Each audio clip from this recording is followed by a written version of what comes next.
Hi friends, ಎಲ್ಲರಿಗೂ ನಮಸ್ಕಾರ. ನಾನಿವತ್ತು ಒಂದು ಮದ್ದಿನ ಬಗ್ಗೆ ಹೇಳ್ತಾ ಇದ್ದೀನಿ. ಅದೇ ನಮ್ಮ ಆಯುರ್ವೇದಿಕ್ ಮದ್ದು. ಇದು ನಮ್ಮ ಹಳ್ಳಿಯಲ್ಲಿ ಈ ಸೊಪ್ಪನ್ನು ಕೈಪೆ ಮೈತೋಳು ಅಂತ ಹೇಳ್ತಾರೆ ತುಳುವಿನಲ್ಲಿ.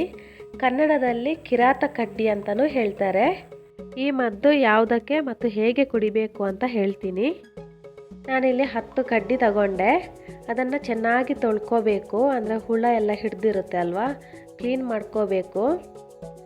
ನಾನಿಲ್ಲಿ ಎಲೆ ಮಾತ್ರ ಸಪ್ರೇಟ್ ಮಾಡಿಕೊಂಡು ಅದನ್ನು ಜಜ್ಜಿ ರಸ ತೆಗಿಬೇಕು. ಕಡ್ಡಿ ಯೂಸ್ ಮಾಡ್ತಾ ಇಲ್ಲ. ಶುಗರ್ ಇರೋರು 2 ದಿನಕ್ಕೊಮ್ಮೆ ಅಥವಾ 3 ದಿನಕ್ಕೊಮ್ಮೆ 1 ಚಮಚದಷ್ಟು ಬೆಳಿಗ್ಗೆ ಕುಡಿಯಬಹುದು. ಇಲ್ಲಾಂದರೆ ಎಲೆ ಕ್ಲೀನ್ ಮಾಡಿಕೊಂಡು ತಿಂದರೂ ಆಗುತ್ತೆ. ಈ ಮದ್ದನ್ನು ದಿನ ಕುಡಿಯೋ ಹಾಗಿಲ್ಲ. ಈ ಕಿರಾತ ಕಡ್ಡಿಯಿಂದ ಎಣ್ಣೆ ಮತ್ತು ಕಷಾಯ ಕೂಡ ತಯಾರಿಸಬಹುದು. ಕೆಲವರಿಗೆ ಈ ಕಿರಾತ ಕಡ್ಡಿ ಹೇಗಿರುತ್ತೆ ಅಂತ ಗೊತ್ತಿರಲ್ಲ. ಅದರ ಎಲೆ ಸ್ವಲ್ಪ ತಿಂದರೆ ಸಾಕು, ತುಂಬ ಕಹಿ ಇರುತ್ತೆ. ಈ ಕಿರಾತ ಕಡ್ಡಿ ಜ್ವರ, ಶೀತ, ಕೆಮ್ಮು ಹಾಗೂ ಶುಗರಿಗೆ ತುಂಬ ಒಳ್ಳೆಯದು. ಶುಗರ್ ಜಾಸ್ತಿ ಆದರೆ ಕಂಟ್ರೋಲ್ ಮಾಡುತ್ತೆ. ನಮ್ಮ ಹಳ್ಳಿಗಳಲ್ಲಿ ಜಾಸ್ತಿ ಉಪಯೋಗಿಸ್ತಾರೆ. ನೋಡೋಕೆ ಅದು ಸಣ್ಣ ಎಲೆಯಾಗಿರುತ್ತೆ, ಆದರೆ ಅದರ ಉಪಯೋಗ ತುಂಬಾ ಇದೆ.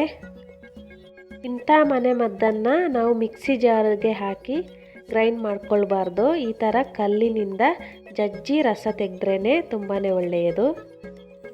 ನನ್ನ ವಾಯ್ಸಲ್ಲಿ ನಿಮಗೆ ಡಿಫರೆನ್ಸ್ ಕಾಣ್ಬೋದು, ಯಾಕಂದರೆ ನಾನು ಊರಿಗೆ ಬಂದಾಗಲೇ ನನಗೆ ಶೀತ, ಕೆಮ್ಮು ಎಲ್ಲ ಸ್ಟಾರ್ಟ್ ಆಯಿತು. ಹಾಗಾಗಿ ನಾನು ಈ ಮನೆ ಮದ್ದನ್ನು ಉಪಯೋಗಿಸಿದೆ.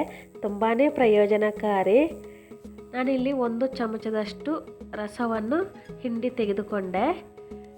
ಅದಕ್ಕೆ 1 ಚಿಟಿಕೆಯಷ್ಟು ಉಪ್ಪು ಸೇರಿಸಿ ಚೆನ್ನಾಗಿ ಮಿಕ್ಸ್ ಮಾಡಿ ಬೆಳಗ್ಗೆ ಹೊತ್ತು ಕುಡಿಬೇಕು. ಅಂದರೆ ವಾರಕ್ಕೆ 2 ರಿಂದ 3 ಸಲ ಮಾತ್ರ ಕುಡಿಯಬಹುದು.